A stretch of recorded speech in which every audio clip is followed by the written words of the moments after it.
Hi చిట్టి friends, నేను మీ చిట్టి. ఈరోజు మీకు మంచి మూవీ సజెస్ట్ చేయడానికి మళ్ళీ వచ్చేసా. మూవీ నేమ్ వచ్చేసి సత్యం సుందరం. ఈ మూవీలో అరవింద్ స్వామి, కార్తిక్, శ్రీవిద్య ముఖ్య పాత్రలు పోషించారు. ఇక కథలోకి వెళ్తే అరవింద్ స్వామి అలియాస్ సత్య తన టీనేజ్లోనే కొన్ని కారణాల వల్ల వాళ్ళ ఇల్లు అమ్ముకోవాల్సి వస్తుంది. వేరే ఊరు మైగ్రేట్ అయిపోతాడు. ఇక చాలా సంవత్సరాలకి తన చెల్లి పెళ్ళికి వస్తాడు. ఇక పెళ్ళిళ్ళలో కొన్ని కామనే కదా. ఎరా నేను గుర్తున్నానా, నేను నీకేమవుతానో తెలుసా, నా పేరు తెలుసా అని అడుగుతారు కదా. సో అలాగే ఒకడు వస్తాడు, వాళ్ళ బామ్మర్ది అవుతాడు అనమాట. వరుసకి బావా బావా బావా అని చెప్పి చెవిలో ఒకటే మ్యూజిక్. ఆ బామ్మర్దే మన హీరో కార్తిక్. ఇక మన హీరో సత్య, వీడెవడరా బాబు నన్ను ఇలా చంపుతున్నాడు అని చెప్పి వాడెవడో కనుక్కుందాం అని చెప్పి బంధువులను అడిగితే అక్కడ కూడా వచ్చేసి బావా అని వస్తాడు.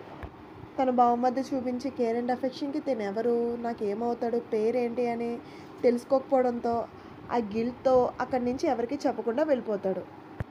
కొన్ని రోజులు సత్య తను అమ్మేసిన ఇల్లు కొనుక్కుందాం అని చెప్పి ఫిక్స్ అవుతాడు. తను ఇల్లు కొనుక్కుంటున్నాడని తెలిసి తన బావమధ్య కూడా హెల్ప్ చేస్తున్నానని చెప్పి ముందుకు వస్తే తను ఎంతో బాధతో నువ్వు నాకు ఏమవుతావు అని చెప్పి అడుగుతాడు.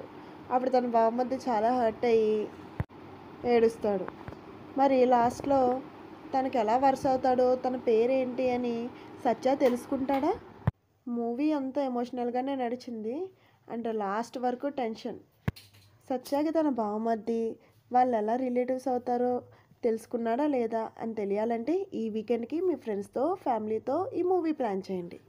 నేను మీ చిట్టి. నెక్స్ట్ వీడియోతో మళ్ళీ కలుద్దాం. బాయ్. ఇలాంటి మంచి అండ్ ఇంట్రెస్టింగ్ మూవీస్ గురించి తెలియాలంటే please like, share, comment and subscribe చేయండి. నేను మీ చిట్టి. నెక్స్ట్ వీడియోతో మళ్ళీ కలుద్దాం. బాయ్.